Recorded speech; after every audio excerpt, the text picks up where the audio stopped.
명절 잘 보내셨습니까? 가족들 만나면서 즐거웠어요? 속상했어요? 즐거웠어요? 여러분 가족들 만나서 자랑 많이 했습니까?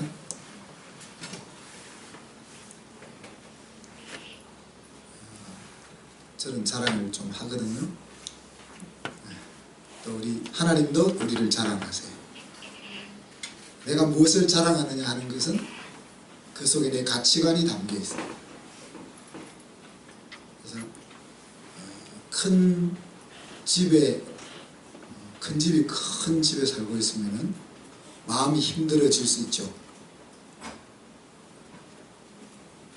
이 집은 작고 저 집은 크냐 마음이 힘들어질 수 있죠. 돈 많은 사람을 보면은 우리가 마음이 힘들어질 수가 있습니다. 나는 쓸 것이 부족한데 저기는 왜 쓸 것이 넘쳐나냐. 학문이 높은 사람을 보면 힘들어질 수가 있습니다. 나는 열심히 해도 안 되는데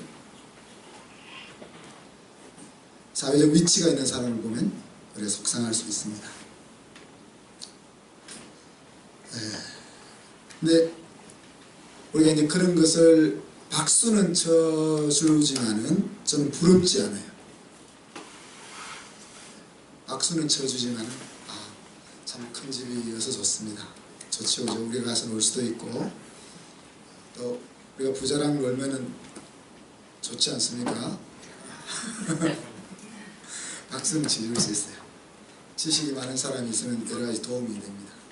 높여줄 수 있어요. 명예와 권력 있는 사람 높여줄 수 있어요. 근데 부럽지 않다.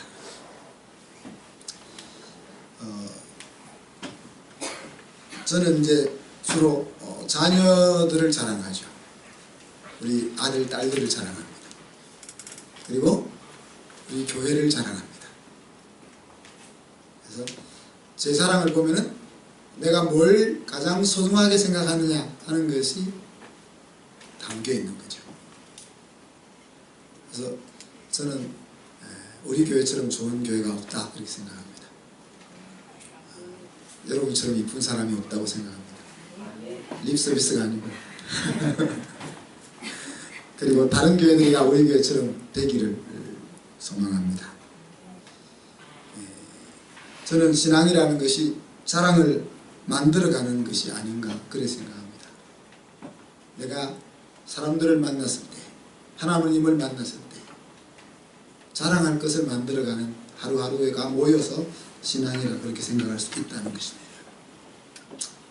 그래서 세상 어떤 자랑 앞에서도 부러워하지 않을 수 있는 그 자랑을 만들어가는 것이 멋있다는 거죠. 그래서 거기에 우리의 시간과 또 물질과 재주와 모든 것을 투자하면은 인생이 즐겁고 재밌을 것 같습니다.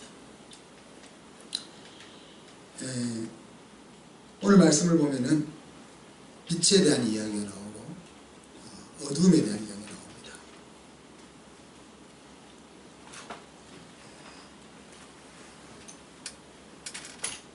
우리가 부러워하지 않을 수 있는 이유는 세상의 자랑들은 어둠 속에 있는 자랑들이기 때문에 그렇습니다. 오늘 13절 말씀을 보면은 빛이 비추어지면은 여기서는 책망받는다 그렇게 이제 오늘 우리 성경 번역을 했는데 엑스포즈 했으니까 빛이 비추어지면 그리고 빛이 무엇인가를 드러내면 그런 뜻이죠. 빛이 비추면 무엇인가 드러나잖아요. 빛이 비추어서 무엇인가를 드러내면 그것은 보여지게 된다 그런 표현입니다. 어두움이 드러나지 않으면 어두움을 드러내지 못하면 빛이 아니라는 이야기죠. 빛이 찾아오면 어두움은 물러갈 수도 있고 저것이 어둡구나 하는 것이 드러날 수 있고 예수님께서 그래서 등불이 등경 위에 놓이게 되면 어두움은 물러가게 된다 그렇게 말씀하시기도 했고 소금이 뿌려지면은 그 음식에는 맛이 나게 된다 그렇게 말씀했습니다. 세상에서 하나님의 자녀들이 어떤 위치에 있느냐 하는 것들을 우리에게 보여주고 있는 말씀이죠. 우리가 가는 곳은 어두움이 물러가거나 어두움이 드러나야 돼. 내가 가면은 그곳에 있는 어두움이라는 것을 알게 되는 일이 일어나야 되는 거죠. 우리가 들어가면 살맛이 나야 되는 거예요. 그것이 오늘 하나님의 생명을 가지고 있는 우리의 위치고 모습이다. 그런데 오늘 읽은 말씀은 있을 수 없는 일들에 대해서 바울이 이야기하고 있습니다. 빛의 자녀인데 그 빛의 자녀가 딱 나타났는데 어둠이 드러나지 않아요. 빛이 비추었는데 어둠이 물러가지 않는 일이 있다는 이야기입니다. 이론적으로는 일어날 수 없는 일들인데 이런 일들이 바울이 살고 있었던 때도 있었고 오늘날 우리 한국교회가 안고 있는 현실의 모습인 거죠. 빛들이 모여있는 교회들이 세상 구석구석에 서 있는데 세상은 교회로 인해서 우리가 어둡구나 하는 것을 깨달을 수가 없어요. 오히려 세상이 교회를 향하여 너희가 왜 어둠이냐 그렇게 이야기하는 시대를 우리가 살고 있는 거예요. 오래전 일이죠. 광주 우리 때는 광주 사태라 했고 지금은 광주 민주화 운동인데 그 광주 민주화 운동이 일어났을 때 우리 대학생 선교회 그 전남 지구에 있는 간사님이 이런 이야기를 하시더라고요. 그렇게 그 사회가 불안정한 시대 가운데서 교회는 미어 터졌다 그러더라고요. 주일마다 교회는 미어 터지고 기도하고 찬양하는 소리가 하늘을 높이 올랐다.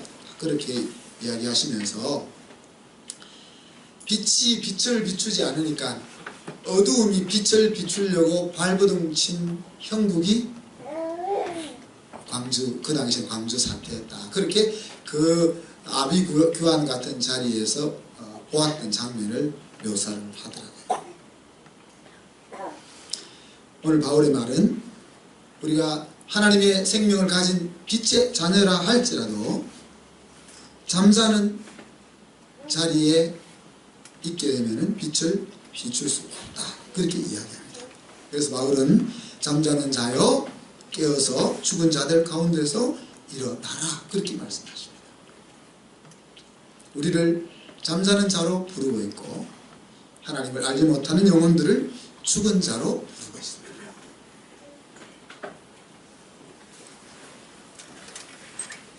분명 우리는 죽은 자가 아니고 하나님의 생명을 가지고 있는 사람입니다. 그렇다면 우리는 깨어 있는 사람인가 아니면 잠자는 사람인가 하는 것들을 생각해 보아야 합니다. 깨어있는 사람이냐 잠자는 사람이냐 차이는 누워있느냐 일어나 있느냐 하는 것밖에 없습니다. 13절 말씀은 쉽고도 분명하게 내가 누워있느냐 일어나 있느냐 하는 것을 알게 해줍니다. 앞에서 서두에 제가 말씀드린 것처럼 책망한다는 것은 expose, 노출시킨다는 이야기예요. 빛에 의해 노출되어지면 보여지게 된다는 말씀입니다. 그래서 보여지게 하는 것이 빛이라는 거죠. 내가 세상 속으로 들어가면은 내 속에서 빛이 나와서 세상에 살고 있는 사람들이 자기가 어둠에 있는지 빛인지 드러나 보여지게 된다는 이야기입니다. 그리고 그 빛을 받는 사람은 누워있는 자리에서 일어나게 되는 거죠. 우리가 가슴에 손을 얹고 곰곰이 한번 생각해 봅시다. 나를 통해서 일어난 사람들이 얼마나 있는가. 우리 한순교회 성도들에게 주어진 영원한 사명이 하나 있습니다. 그것은 내가 평생 살아가면서 12명을 일어나게 하자. 12명을 일어나게 하자. 누워있는 12명을 일어나게 하자. 그리고 그 12명이 내가 12명을 일으킨 것처럼 또 12명을 일으키게 하자. 아주 심플합니다. 이것이 우리 한순 가족들에게 주어져 있는 공동 사명입니다.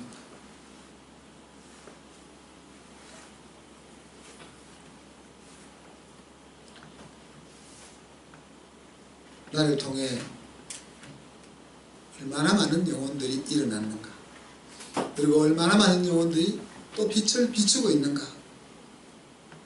내가 빛의 자녀라면 빛을 비추기 마련인데, 그런데 빛을 비추고 있지 못할 수도 있다는 것이 오늘 말씀이죠.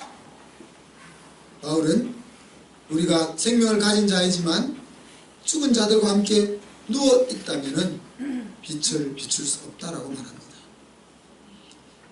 죽은 자들과 함께 누워 있다는 것은 하나님 모르는 사람들과 구별 없이 똑같이 살아가고 있다 하는 말입니다. 믿지 않는 사람들과 똑같이 살아간다면 우리는 세상에 빛을 비출 수 없는 것입니다.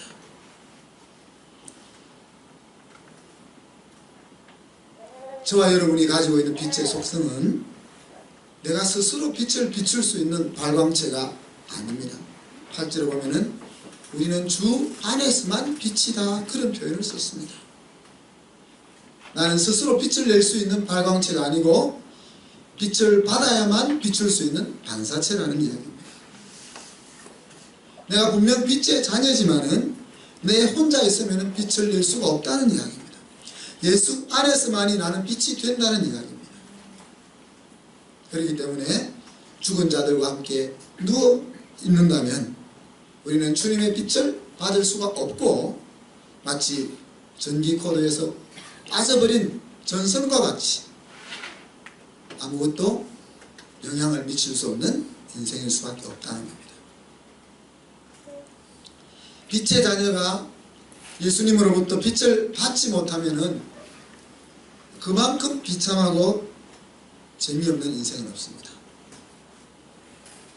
바울은 고린도서에서 빛의 자녀가 코드가 빠져버린 모습을 육에 속한 그리스도인으로 묘사를 하고 있습니다. 내 속에 하나님의 생명은 있지만 하나님의 생명이 역동적으로 살아있지 못하고 여전히 옛사람이 내 인생을 주관해 이끌고 나가는 그 인생, 그래서 세상 사람들이 자랑하고 있는 그것에 한쪽 마음을 주고 또 하나님을 향하여 한쪽 마음을 주고 신나지 않는 인생을 살아간다, 그렇게 성경은 이야기합니다. 저와 여러분은 빛을 비추는 자리에 있어야만 행복할 수 있는 존재로 하나님이 만들어 놨기 때문에 그렇습니다. 그래서 바울은 우리로 하여금 잠자는 자리에서 일어나라, 그렇게 말씀하십니다. 우리가 취해야 할 행동은 죽은 자들과 함께 누워있는 그 자리를 박차고 일어나는 것이다, 그랬습니다. 우리가 일어나면 주님께서 우리에게 빛을 비추실 것이고, 일어나면 비춘다는 것이 아니에요.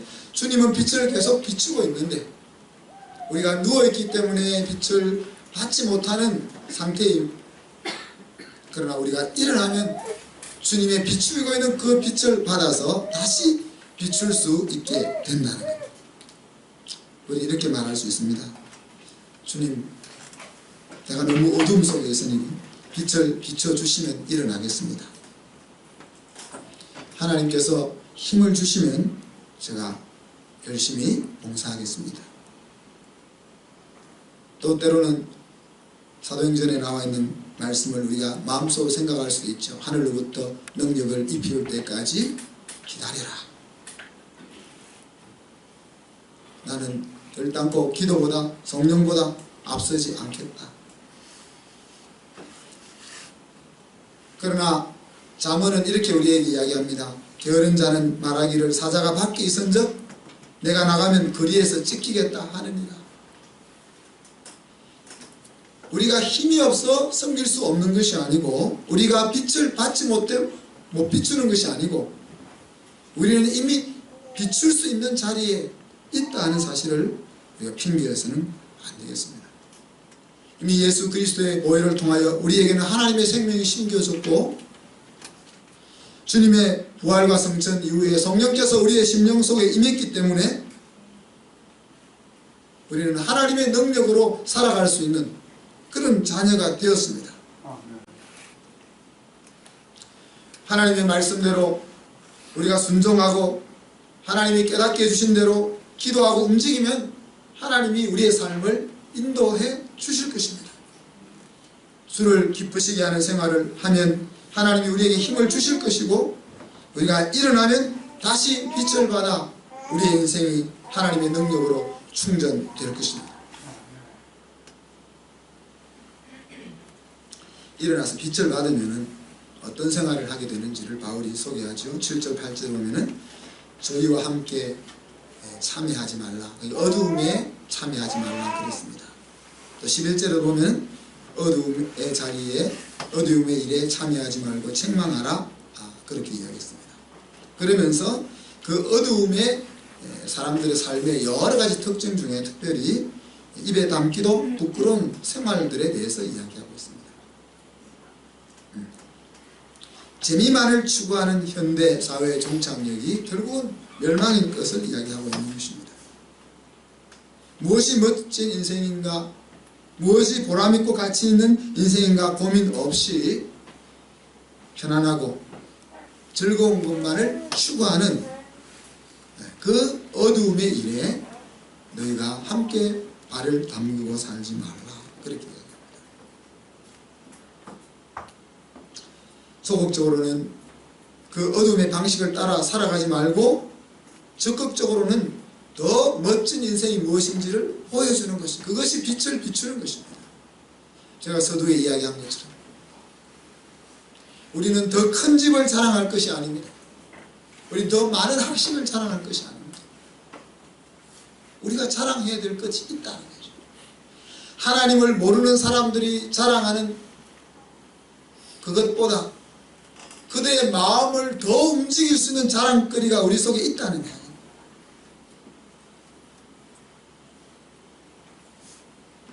그래서 세상 사람들이 우리를 바라보면서 그것이 더 우리의 삶이 더 멋있는 것처럼 부러워할 수 있는 삶의 자리에 적극적으로 서야 된다는 거예요. 사도 바울은 법정에 서서 각하께서도 내가 이렇게 감옥에 갇힌 것 말고는 나처럼 되기를 원하는 줄 압니다, 그렇게 이야기했습니다.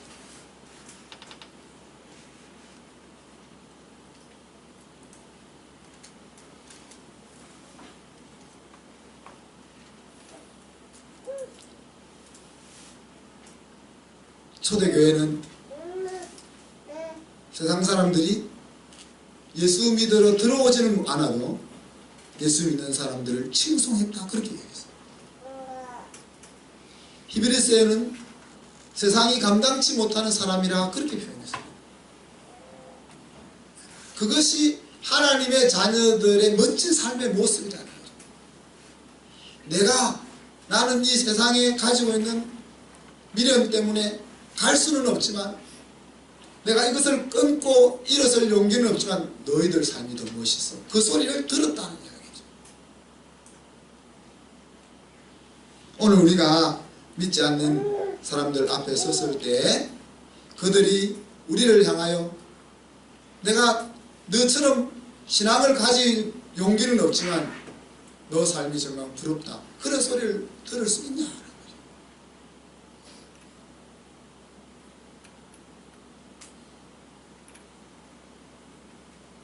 저와 여러분의 빛의 밝기는 전적으로 우리 주님에게 달려 있습니다. 주님으로부터 강렬한 빛을 받으면 우리는 강렬한 빛을 비출 수가 있는 것이고, 흐릿한 빛을 받으면 흐릿한 빛을 비출 수밖에 없습니다. 예수님과 내가 얼마나 교제할 수 있느냐, 얼마나 가까운 교제의 삶을 살고 있느냐 하는 것이 내 삶의 밝기를 좌우한다는 이야기입니다. 예수님과의 만남이 없이 빛을 비추고자 하는 것은 모두 헛된 것들입니다. 바울은 우리에게 하나님을 닮아가는 길을 한 가지 추천하는데, 오늘 10절에 보면 주를 기쁘시게 할 것을 시험해보라 그랬습니다. 이 시험해보라는 말은 find out, 찾아라는 거죠. 자랑할 것을 찾아라는 겁니다. 아까 제가 인생은 자랑할 것을 만들어가는 과정이라고 했잖아요. 주님을 기쁘시게 하고 있는, 주님 앞에 자랑할 것이 있는지를 내가 찾아보라는 겁니다. 내가 지금 우리 아이를 이렇게 키우면은 주님 앞에 갔을 때 나 이렇게 우리 아이를 키웠어요 라고 자랑할 수 있을 것인지, 내가 회사에서 열심히 섬기며 살아가면 그것을 주님 앞에 가서 자랑할 수 있을 것인지,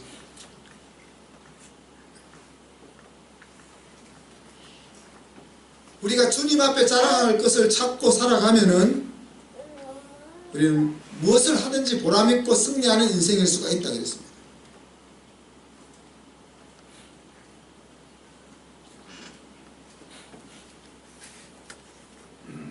사업을 해도 공부를 해도 무엇을 해도 실패는 없는 것입니다. 우리가 주님 앞에 자랑할 것을 찾아서 살아가는 인생이 그렇다는 거예요. 우리가 세상 사람들이 살아가는 방식에 동화되어 버리면은 우리 속에 있는 생명은 무용지물처럼 되어버립니다. 그냥 죽은 자들과 뒹굴며 잠자다가 하나님께로 돌아가고 맙니다. 그래서 하나님은 죽은 자들 가운데 들어가서 잠자는 자들을 깨우라고 우리에게 인생이라는 기회를 허락하셨음을 우리가 기억해야 합니다. 그들과 함께 뒹굴며 살다 하나님 품으로 오라고 우리에게 기회를 주신 것이 아니라 그들에게 가서 그들을 이렇게 세우라고 우리에게 삶이라는 기회를 주고 있다는 거예요. 구별되지 않은 그리스도인은 세상 사람들에게도 진정한 도움이 될 수가 없습니다. 우리가 믿지 않는 가족들이나 믿지 않는 친구들에게 참된 도움을 줄 수 있는 길은 그들과 다르게 사는 것입니다. 그들과 같이 사는 것이 아니고, 그래서 그들이 좌절하고 힘들어하고 낙담할 때 나를 찾아올 수 있게 사는 것이죠.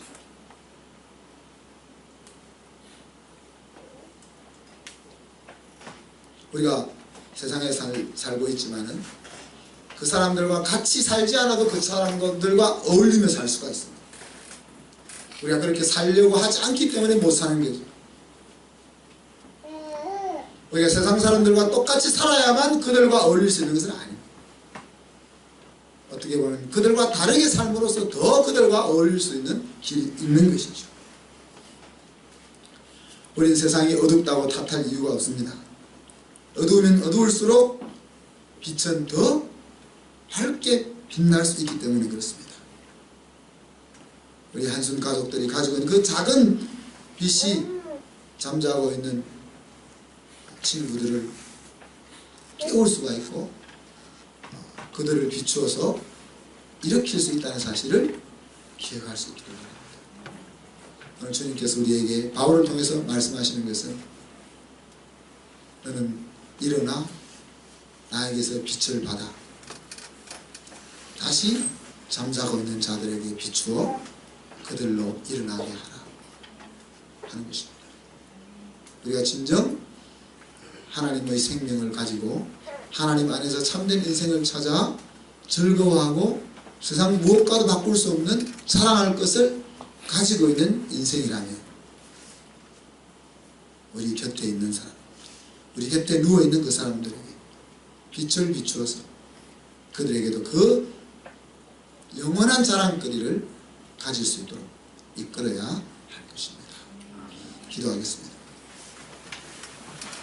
하나님 아버지, 사랑과 은혜를 감사합니다.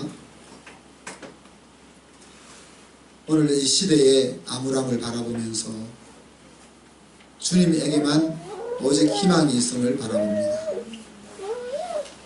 우리의 자랑이 과연 무엇인지, 우리가 세상 사람들처럼 큰 집, 많이 가진 것, 높은 지위, 많은 학문을 우리는 부러워하고 있었는지, 아니면 그것들과 비길 수 없는 자랑거리를 우리가 가지고 오히려 그들을 향하여 빛을 비추어 그들의 어두움을 드러내고 있는지를 다시 한번 살펴봅니다.